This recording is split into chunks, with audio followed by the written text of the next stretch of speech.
And so, as I mentioned earlier, Dr. Neil Sinclair is a research scientist here at Harvard working on quantum networking, primarily focused with folks in Marco Loncar's group. But he has his hand in kind of integrated photonics activity all over the country. Worked with the folks at Caltech, at Calgary, folks at Fermilab, and he's really been engaged in the deployment of some of these new platform quantum networks, both here in the Boston area and also around the new quantum consortium that's evolving in the Chicago area. And so I'll get out of the way and leave you with Neil Sinclair, who will give you an introduction to quantum networking. Thanks, Bill. Yeah, it's really an honor to be here, and I'm really excited to take you into the world that I study. I think it's truly fascinating, and so I really hope that you guys come away with some aspects that I think would continue to motivate me to work in this field. And of course, I'll take questions along the way. So yeah, I'm Neil. I'm mainly at Harvard. I'm affiliated with Caltech, so I'll talk a little bit about, I'll be biased, I'll talk mostly about the Harvard and Caltech work. You know, obviously you want to talk about yourself, right? So that's what I'm going to do. So here is just an image of the quantum network that was recently deployed famously at the RMV. I didn't realize that. I mean, must have been a slow news day at RMV, but I'm just kidding. No, it's truly exciting. It's truly exciting. And then these are some images of the quantum networks that I've worked on. I'm originally from Canada, so this is one in Calgary, Alberta, so it's like north of Montana. It was really fun to work on that network because, you know, when it gets really cold, things are really stable. So it really worked well. We just did all the experiments at night. Skiing's good, so I keep saying. But it's funny because I used to fly from Calgary to Chicago where the other network was, and there's just always a boatload of people on the planes wanting to go skiing in Calgary. So there's definitely a connection there. It's not the one you would think, but there is. So I'm going to touch on some of the work that we did there. And this is an image of our Caltech labs. And then I want to touch also on basically what we're doing here at Harvard to try to shrink this entire lab bench into a chip. And how some of these chips are used to enable quantum networking. And so I called it the tutorial on quantum networks, but also known as how a qubit can travel farther than its destination, which I hoped made you stay. Maybe not, but we'll address that towards the end.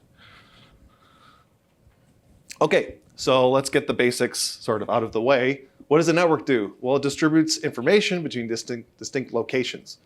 So you usually think different places, right?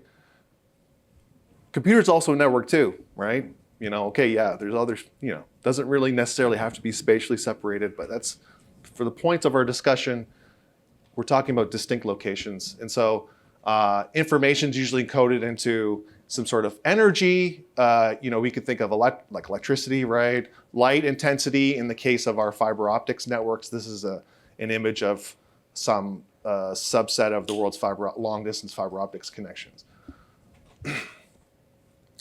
So what does a quantum network do? Well, it distributes quantum information between distinct locations, right? So nodes, so you have these nodes that are separated. What do we do? What does a network do? It exchanges qubits between the nodes. So there's senders and receivers. And this is just a fancy image that I stole from the internet that's supposed to represent something like that. So why are quantum networks interesting? The idea, well, this is the broad idea about quantum information, is that you want to be able to perform a task that you otherwise would not be able to do without quantum resources, without the laws of physics. So some of the popular applications that you may have heard about concerns cryptography, so-called quantum cryptography, which I will cover here. And what's interesting about quantum cryptography is that this type of cryptography has no assumptions on the computing power of an adversary. So up to now, there's certain algorithms, also post-quantum algorithms, as they call them, that have some assumption on how fast a future computer could be in order to break them, while this type of cryptography relies strictly on the laws of quantum physics.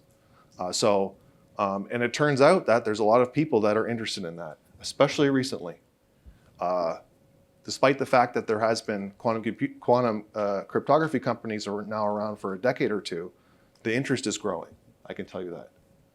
And beyond that, there's many other applications. Julia mentioned one of these, distributed quantum computing. So there's this idea that we're going to have to connect together qubits with light in order to scale up the number of qubits to make a big logical qubit, right? Logical qubits. And, also, there's things like secret sharing, quantum sensing networks. You have a bunch of qubits that you put together, and entanglement. You have, when it comes to qubits, with entanglement, there's more than just the sum of its parts. This is the idea. So there's an advantage there. Telescopes, clock synchronization. There's a few, and we're still learning about exactly what those are. So in terms of the quantum network, well, what form of energy do we want to encode the qubits in? And individual particles of light are one common way to do it. So individual photons. And why would you choose this? It's usually not something that, it took me actually a couple of years in my PhD to figure out why we actually use, my supervisor would never tell us. And so I said, it was just because they move quickly, but so do microwaves, right? So, well, what wavelength? Well, the idea is that you want to choose a higher energy than that of thermal light, because thermal light is everywhere. We live in a hot, warm environment, right? So you want to make sure that if you're going to encode your qubits into something and you send them out into the world, that they're at a different energy, a much higher energy than that of thermal light. One common wavelength that we choose is that at 1550 nanometers, and that is because that wavelength matches the wavelength that corresponds to low loss in fiber optics cables. And so this here is a plot of the attenuation of light, or the loss of light as a function of length. This is a loss per length on the y-axis, and then this is the wavelength of light used. And so what is an interesting wavelength for quantum networks is operating in this third window, although we've done a lot of work at other wavelengths as well. And what's interesting, of course, about this wavelength is that these fibers are already deployed, right? They exist already in the world. They're used for today's optical networking technologies. So we can take advantage of that. The infrastructure is there. And it turns out this wavelength actually works for satellites too. So you can actually do some sort of a hybrid where you can connect satellite-based quantum communications with terrestrial through fiber. Okay, on to the main content of the tutorial. Okay, so I'm not just going to come up here and show you these are the latest and greatest networks. I'm actually not going to talk a lot about all the different networks. We're going to try to get some sort of intuitive understanding of how photons behave.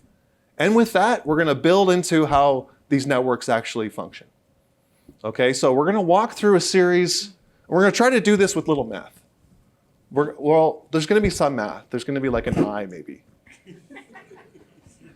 So like I can't, this is physics. This isn't hokey, stuff, right? So we have to have some math here. So yeah. So the idea is we're going to discuss simple experiments, and this is going to lead into understanding how quantum cryptography works, and this is it's used in quantum networks. And we're also going to talk about quantum entanglement, and in particular quantum entanglement for light, and how this is used. This will be used in the networks. And of course, answer this question: how does a qubit travel further than its destination? And then also touch on some devices that allow these experiments, like the chip stuff that I showed you earlier. So before we start into the understanding sections, I'm going to remind you of some famous quotes from famous physicists. Nobody understands quantum physics, right? Richard Feynman, right? So here's another one. Quantum mechanics makes absolutely no sense.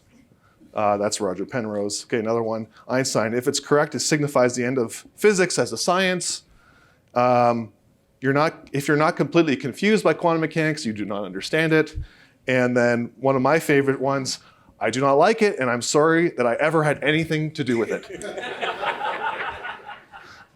Now, I put these up here not to scare us here, but rather to remind us that we can understand quantum physics, how it works, right? Like this is meant to point to the implications of quantum physics, right? Quantum physics gives rise to non-intuitive, non-classical features. This bothers us, right, as logical, logical ones that make logical arguments with classical foundations, right? So that's really what they're getting at here. It doesn't mean that you can't understand it, okay? Because we can. Okay, let's start with something pretty simple, I would say. Well, the setup may be simple, but inside of those boxes is not that simple. But we'll try to treat it simply, okay? So we have a single photon source. Okay, it's this box that emits a photon. You could think of it maybe like a billiard ball shooting out, let's say. And it hits a 50-50 beam splitter. Well, this is basically a piece of glass or something like that. Something like this glass. This glass isn't 50-50. It's like 80-20 because you can see mostly through it. But there is some reflection, right? When it's dark outside, you can see yourself when the lights are on in here, right? So, but this is specially made to be 50-50. And then we have these things called single photon detectors. And what they do is that when a photon arrives, they generate an electrical signal that says, hey, there was a photon here, and then it's gone. It's destroyed. So what do these single photon sources look like? There's a bunch. I'll just pick one. I saw this, I did a Google search, and a fridge didn't show up, but this, so that's good.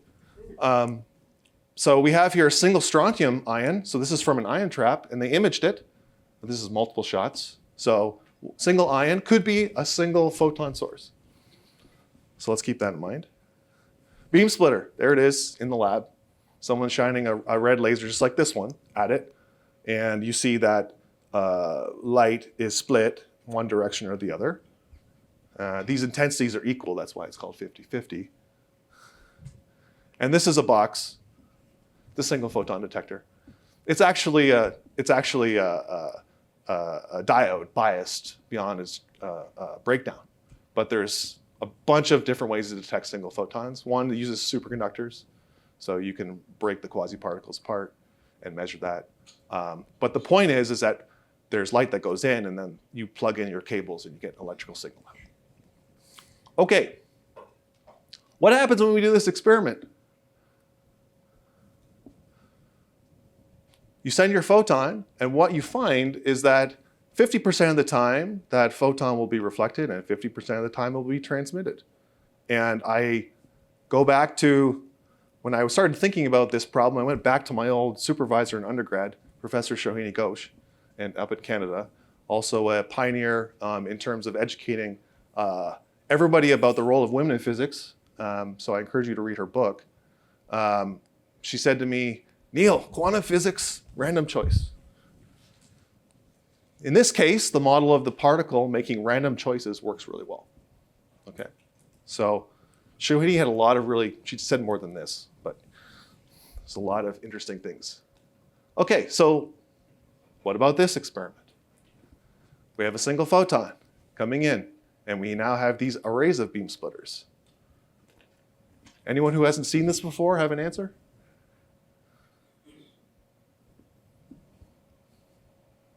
Too shy?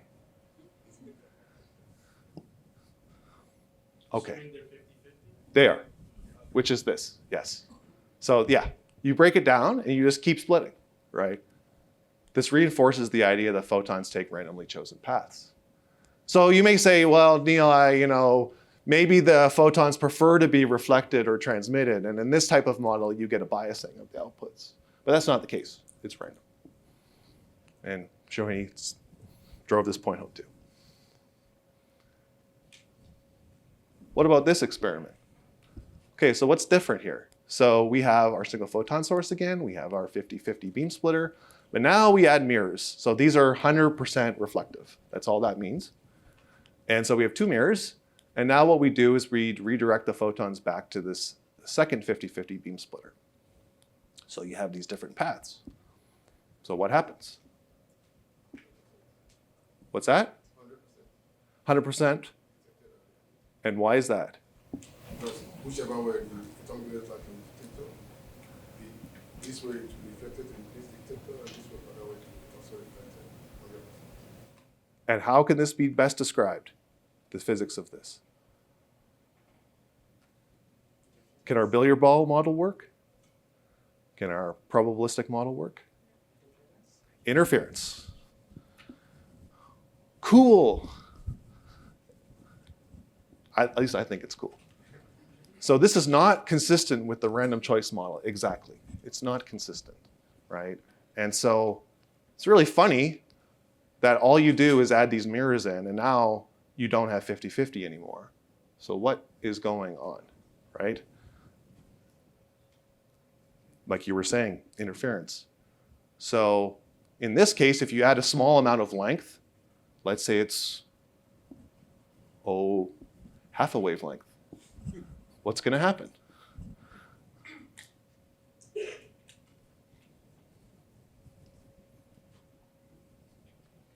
You're going to flip these probabilities. So you no longer have interference at one output, but you've shifted it to the other. So, but what's really interesting, right, is that if you think about this, this is a single photon we're talking about here. Change in length of only one path changed the destination of all the particles, all of them. And if you think about them taking these paths, like this idea that they're taking these paths, this logical idea, you do this and that it doesn't make any sense, right? Which is like we're foreshadowing here. It leads to the wave interpretation. So I'll jump to that. These two experiments, clear, distinct paths the photon could take. And this is well explained by the random choice model, but the others are better explained by the wave model, interference. Why is that? It turns out that in quantum physics, if you have indistinguishable paths or indistinguishable events that happen, this is what leads to interference.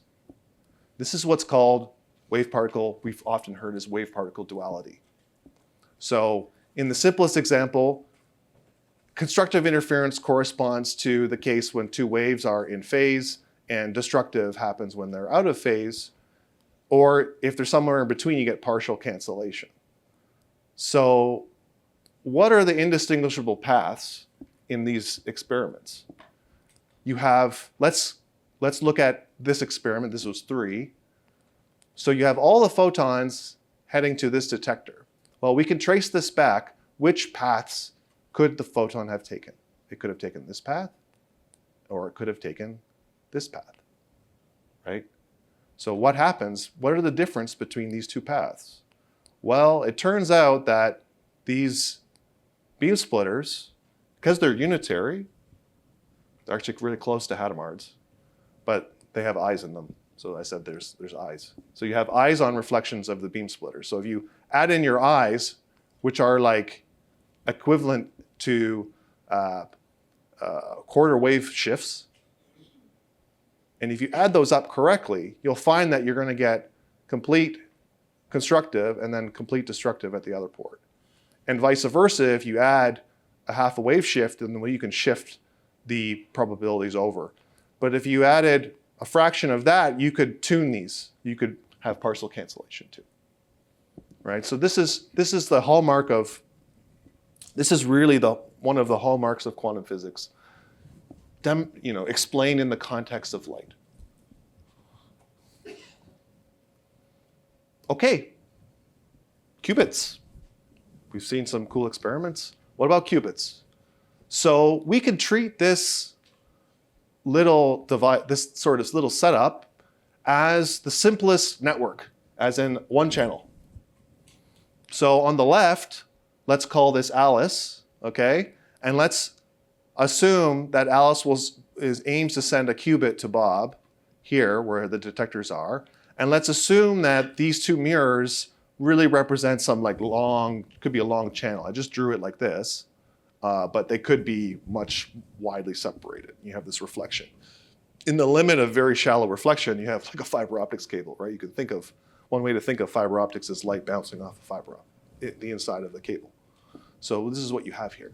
So in this case, if we want to distribute a qubit, in this case or photon, you Alice will encode her 0 state into the photon being emitted from this direction.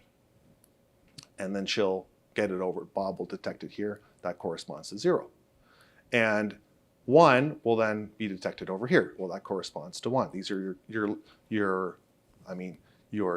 simplest qubits, 0 and 1.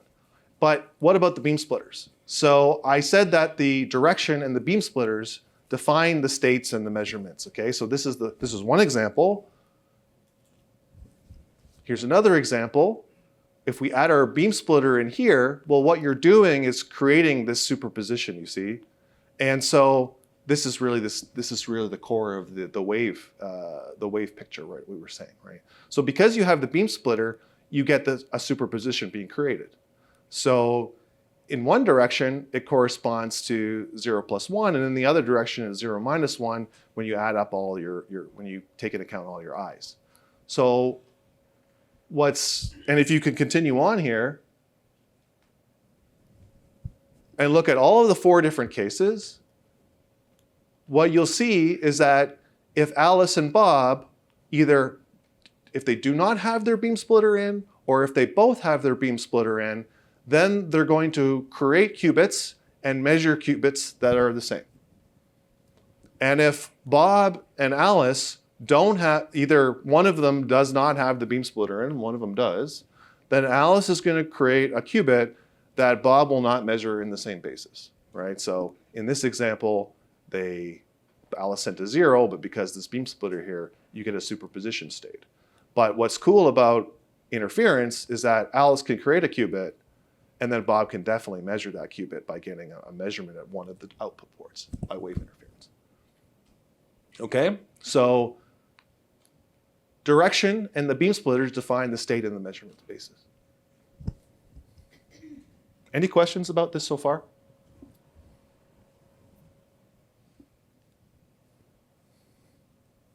All champions of quantum optics. That's good. Okay, well, we're going to talk after. You can teach me a few things. Okay, so let's get to quantum cryptography now. Okay, so we laid the basics, right? So before we get to quantum cryptography, we're just going to talk a little bit about encryption. So we're all on the same page. So I want to talk about this so-called one-time pad encryption. So this is an encryption algorithm. This is really independent of quantum anything, right? So we're just going to talk about this for the moment. So let's say that Alice and Bob want to share a message, call it plain text, and keep it secret, right? And they could do so if they both share a secret key ahead of time, right? So they can somehow mix the secret key with the message, and then they're going to generate some gobbledygook ciphertext, which they'll publicly announce, which one of them will publicly announce.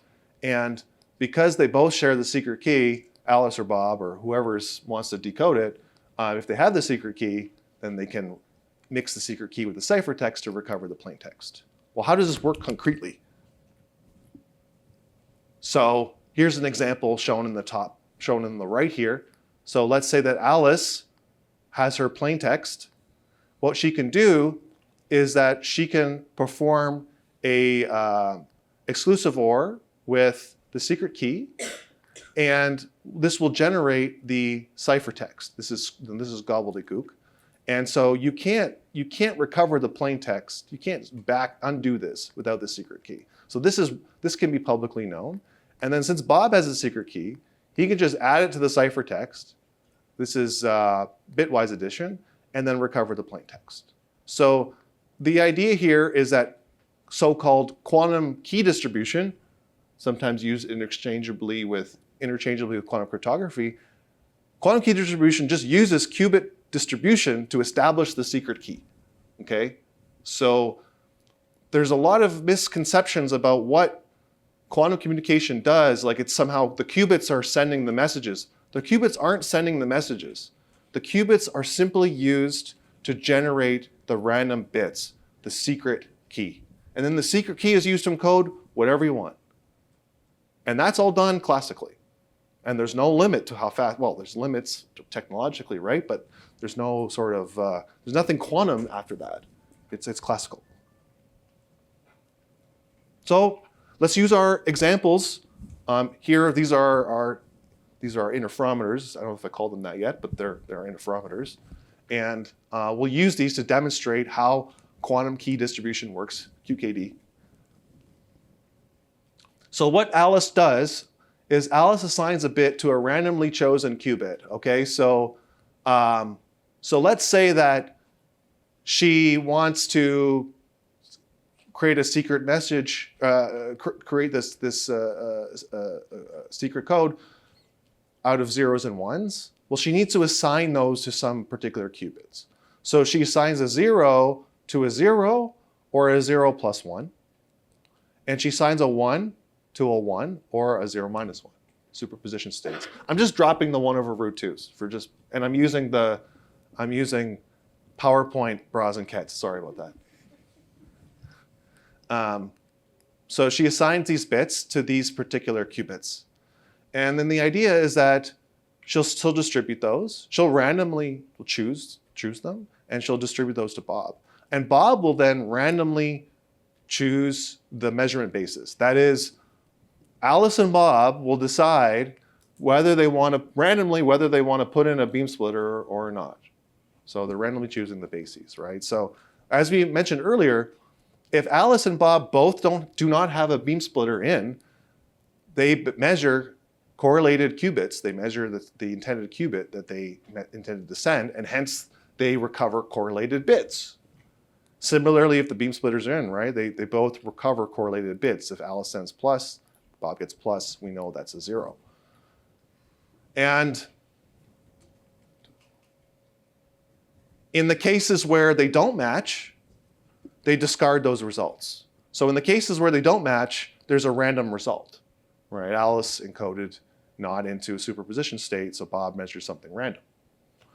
So the idea here is that they generate these qubits, they know the encodings, and they randomly choose their bases. And after it's all said and done, they announce their bases. And they only keep the cases in which their bases were the same. And in the cases where the bases were the same, they know that their qubits match. That means they have correlated bits. Okay, so great, they have correlated bits. How is this secure? Let's go through an example.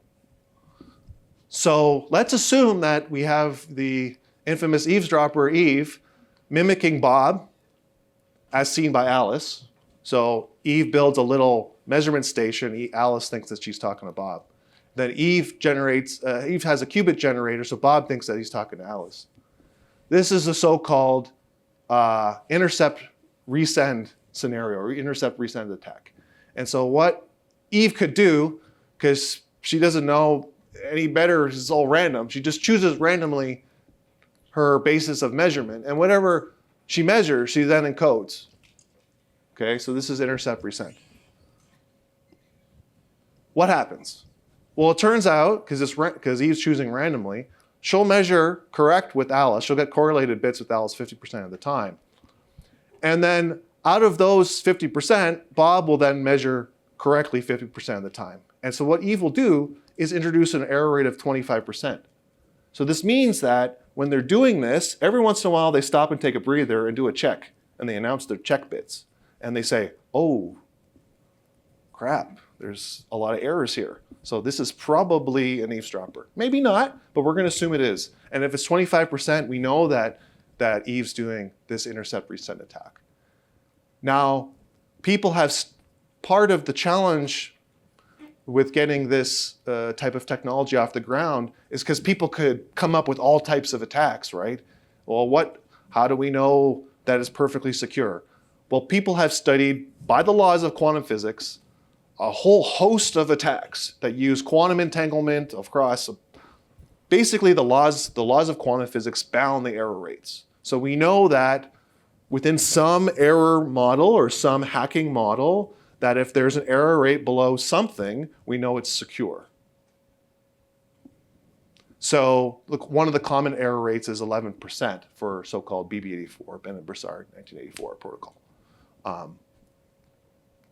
And you know, it's really interesting when you start learning about these attacks, you really start to learn about cloning too, because people think about how to clone qubits. And it turns out that, yeah, there's a no cloning theorem, but people know how to clone qubits really darn well if they know what they approximately are.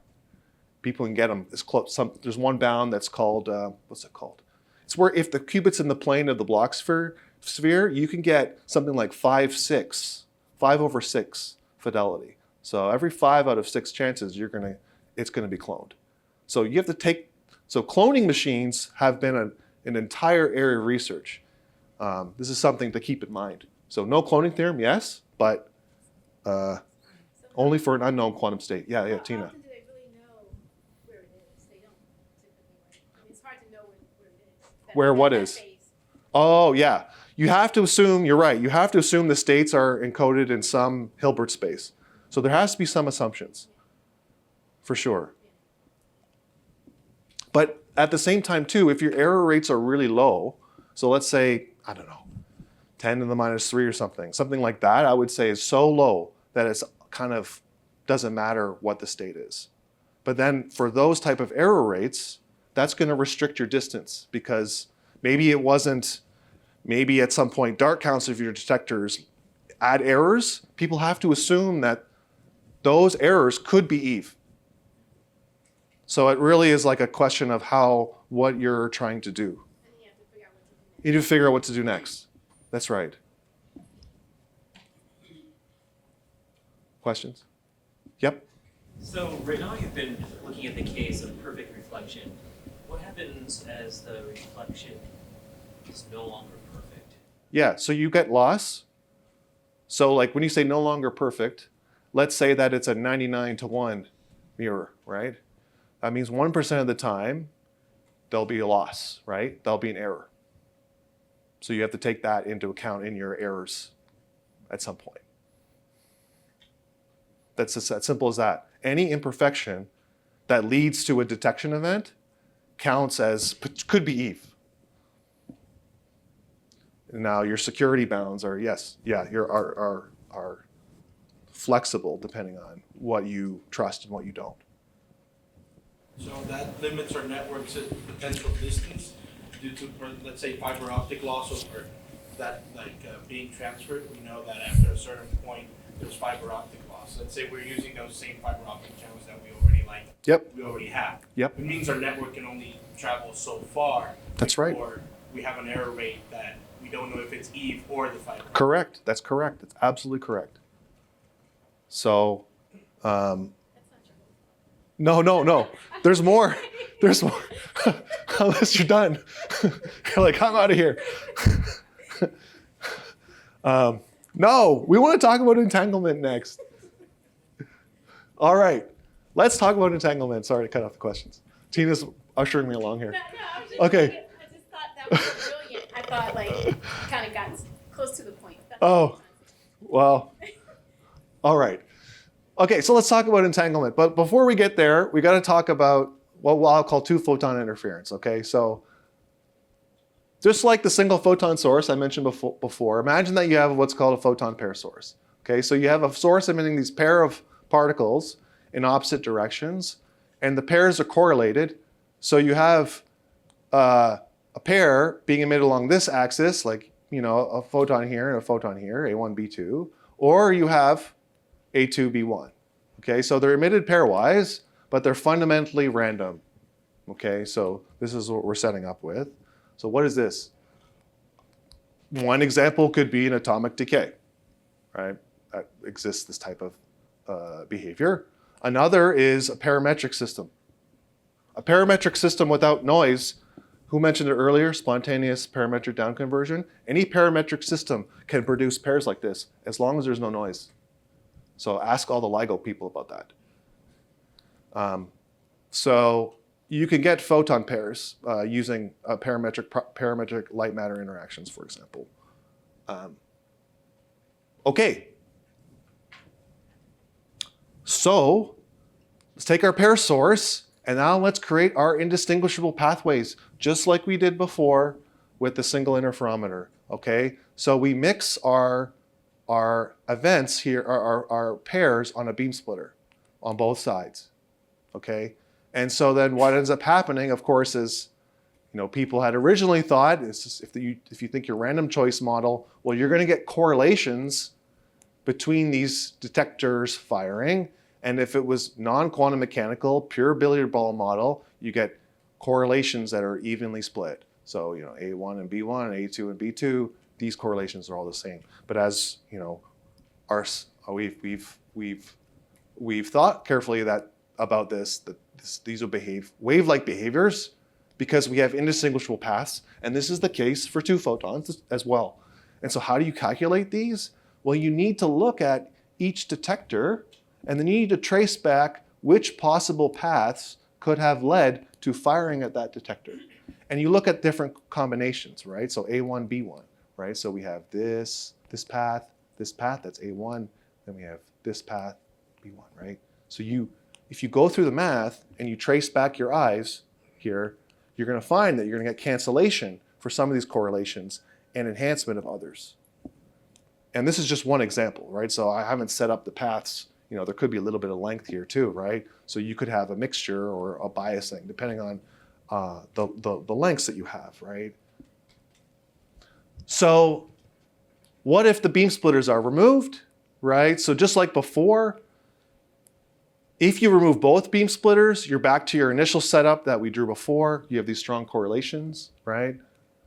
And if you have only one beam splitter in this case, the bases are not matched, so you have random outcomes, right? So you go back to your billiard ball model. Yep. Quick question. It's regarding the photon transfer.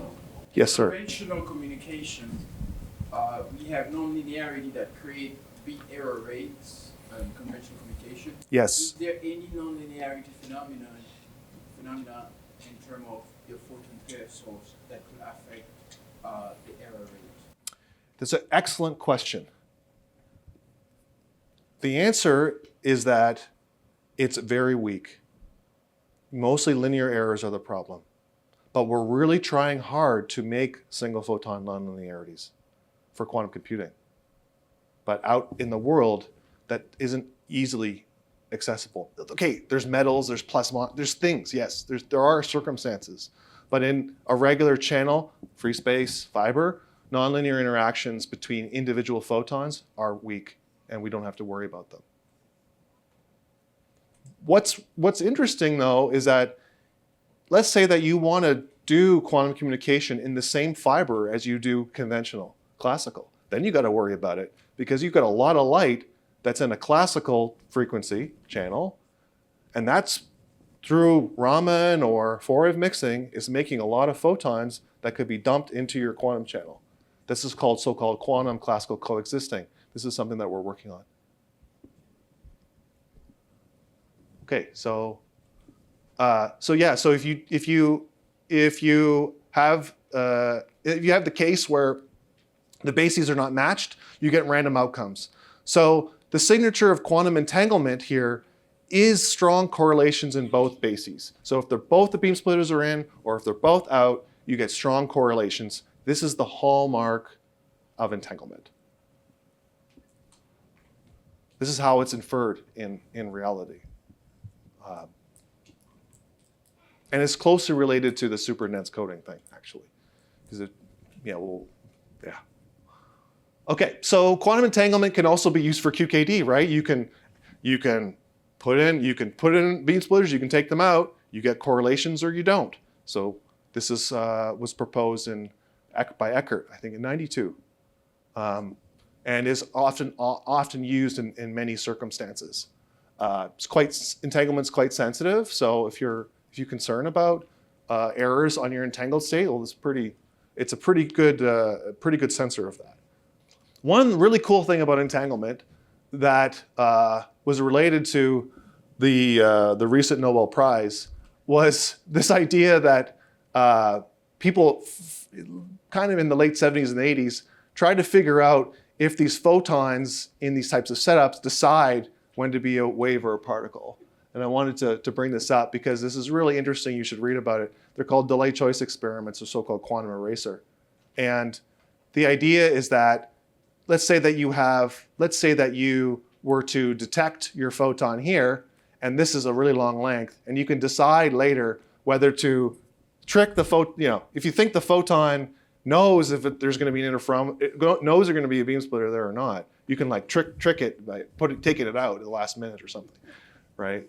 So people had studied this for a long time, and it turns out that there still are. It's really interesting stuff. It turns out that the results don't depend on if the photon's measured or not, and it doesn't depend on the timing. This is actually a really striking feature of quantum physics, that you can measure something here and then do something later and find that you'll get correlations that behave retroactively to what was done before.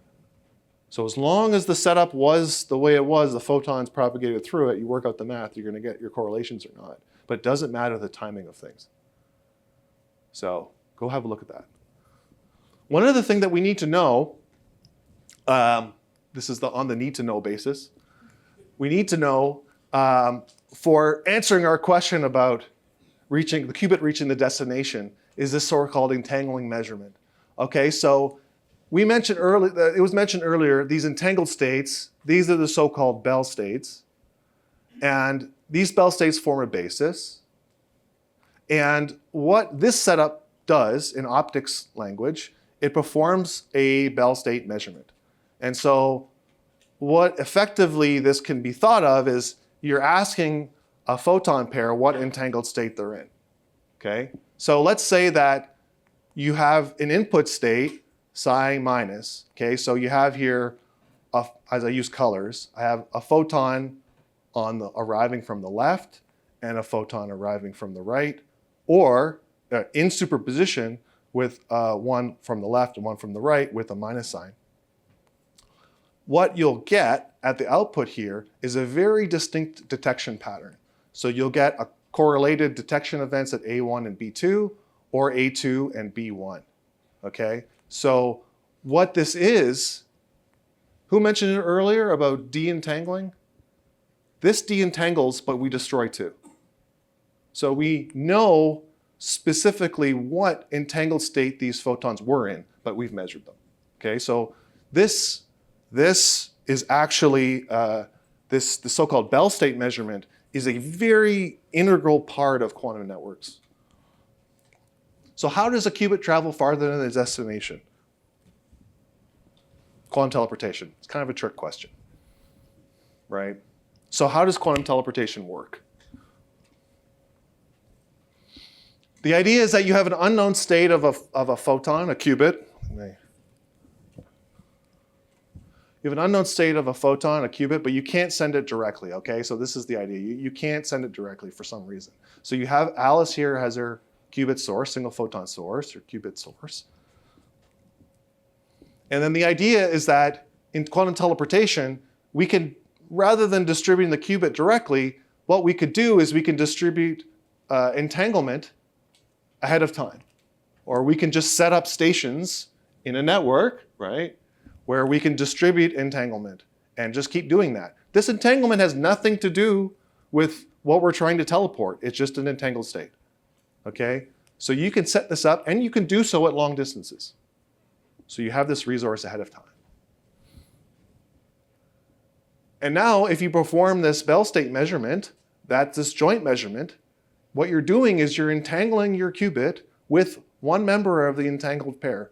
And what this does is it turns out that the remaining photon will be in this unknown state. I didn't work out the math here. There's a bunch of I's, but you can work it out. But usually this is where people stop. This statement on its own bothers me because this implies faster than light communication. Teleportation isn't done yet. If you stop here, the Bell state measurement will give you some outcome.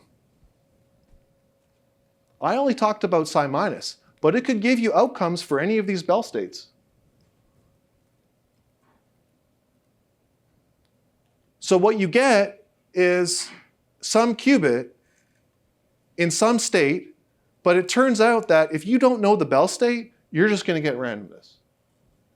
So what you require is classical communication of this Bell state measurement outcome.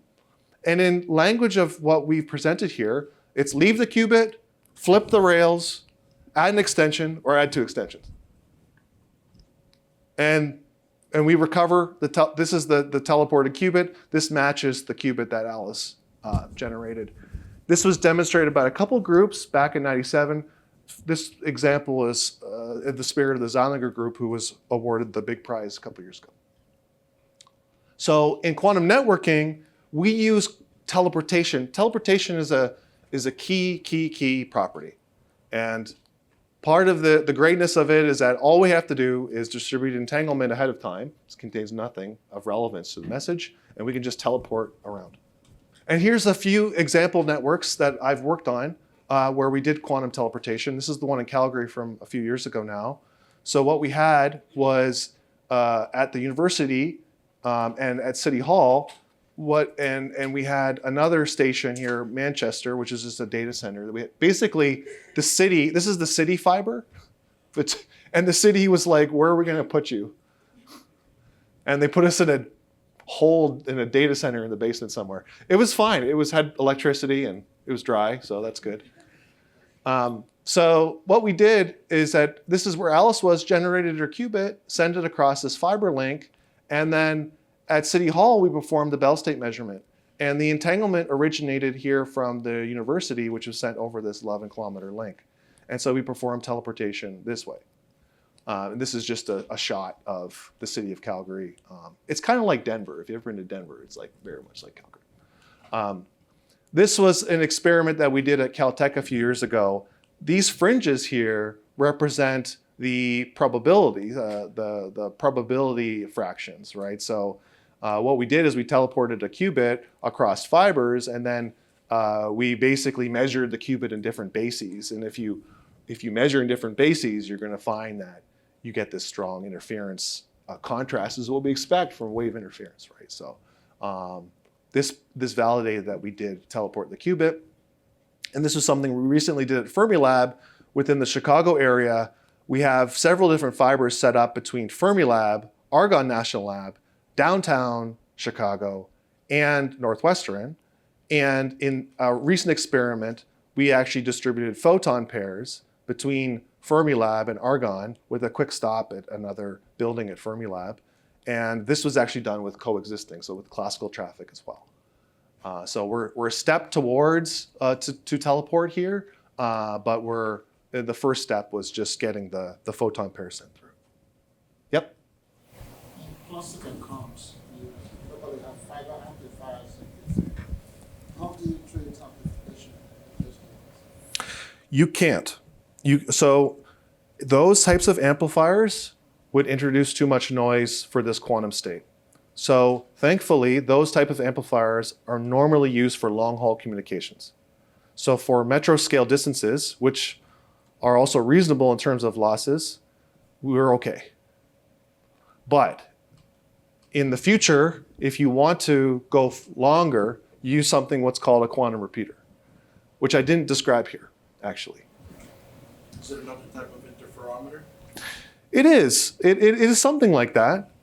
So one way to think about a quantum repeater is it's a chaining of teleportation events. But instead of teleporting a state, you're teleporting entanglement. Whoa. If you didn't, Yeah. you would read it and then it would be. Correct. So the idea with the repeater is that you want to basically break a long distance into shorter pieces, distribute entangled states, and then do your teleportation in a chain along the way. You're left with entanglement, then you can teleport something. The challenge there is actually getting all those entangling measurements to happen at the same time. There you need atomic systems like memories to synchronize things. And that's an ongoing challenge. Turns out that as of today, we're able to we've demonstrated the implementation of a repeater, but it's extremely slow. So all a repeater has done is take nothing and given you something, which is good. Like, don't get me wrong, but it's not practical. Yep. So how then do you determine the So what do you want to do? You want to do QKD, let's say? If you want to do QKD, you have to calculate your error rate threshold that you're comfortable with. And that sets the distance. But if you don't want to do QKD, let's say you want to do quantum computing, you're going to need like 5 nines of entanglement. So you better work your butt off. That hasn't been reached, stuff like that. I want to get to, I'm probably out of time. I'm going to get to quickly some of the stuff that we make at Harvard. So we make those interferometers here actually. So, I actually go down to the clean room that Bill manages and runs, and several people in the audience work on. Although, did JD come back? He said he was. I don't know. Okay. This is an interferometer that we made in the clean room. So this is actually a design of a photonic chip. And here, I'm zooming into this section, which is this. And this is actually metal on top of optical waveguides. So here's the waveguides. Here's our interferometer. So here are little beam splitters. They're little waveguides that are coupled. Pardon me? Oh yeah, this is probably like this big. This big. So these are small little interferometers, and then we control the phase, the path length difference with these electrical signals. We could heat them, let's say, and that will slowly change the path length difference. And so there's an image of one of them, and like I said, that's about as big as my thumb. And so what we've done here is this is laser light in a fiber, and we've coupled that laser light in here. This is just red. This is meant for 1550, but we're using red light for the picture, and we've coupled red light in and red light out. And when we apply electrical signals, we can shift the phase of the interferometer. And this allows us to, of course, generate qubits and so on, right? Which we will ultimately use in networks. And this was just a chiplet of a bigger chip that we made. So this is my last slide. Oh, sorry, yeah. Sorry. What material do you use those waveguides in? I mean, there's many. I work on lithium niobate, but people use silicon nitride. People use oxides. A lot of different things. So in my last slide, I just want to show you a few networks that I didn't talk about. Okay, so one here, yeah, so this is the summary. Yeah, you learned something today, right? Hopefully. So here is a picture of that Harvard network. Well, my job on the network was actually to set this fiber up. And this is actually AWS down here. But because AWS didn't have their act together, we had to put both nodes in the same building. So, which is kind of lame. But it demonstrates the idea, right? So you have, you go out and then you come back, right? So, but what's interesting here is that this is actually a piece of a repeater. So, as I didn't show you here, and I know Julia set me up, but I'm not going to talk about it. You'll hear about it in the other talks this week.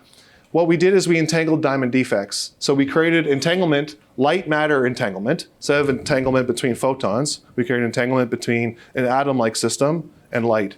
And that was our memory, this atom-like system. And we demonstrated over this link the basic repeater link. And it was a bit tricky because the diamond defects actually only interact at around 800 nanometers, and it's not suitable for 1550. So we had to do frequency conversion, which added a bunch of noise and a bunch of loss, but we still made it work. And so that was recently published. And there's some really other interesting work, for example, in Delft a few years ago, where they were testing faster than light communication. So they were distributing entanglement and performing tests on, again, atomic systems, testing the speed of light bound, if you will, because some people still think that that the correlations that arise from quantum entanglement can somehow be mediated by light, and these can be tested. In the language in the usual language that's used, these are so-called loophole-free tests that were measured. And then finally here, this is a really interesting work from China, the Beijing-Shanghai link. This is a trusted node link all the way. And so this is not repeater technology. This is send and receive little links, and then they also connected this up to their satellite link to Mischius. And so overall, they span qubits over 4,600 kilometers with varying architectures. So in this case, they re-entangle between each node. In this case, I think they actually only sent individual qubits and measured them. So they had what's called trusted node.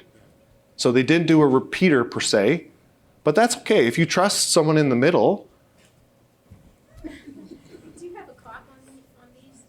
do I have a what's that? Clock? What do you mean, clock? Like how long relatively, how long do they take? Oh, how long does this take? Yeah. That's a good question. I haven't thought about the whole link. Actually, didn't read the paper.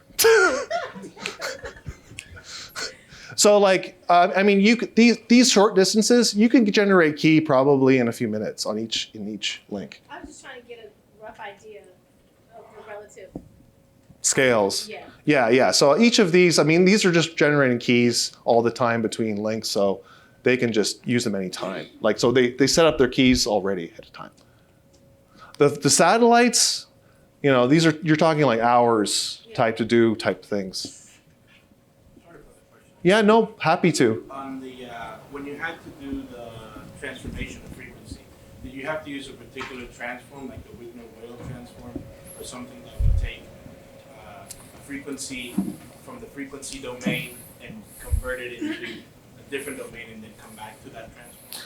I wouldn't call it a Wigner-Whale transform.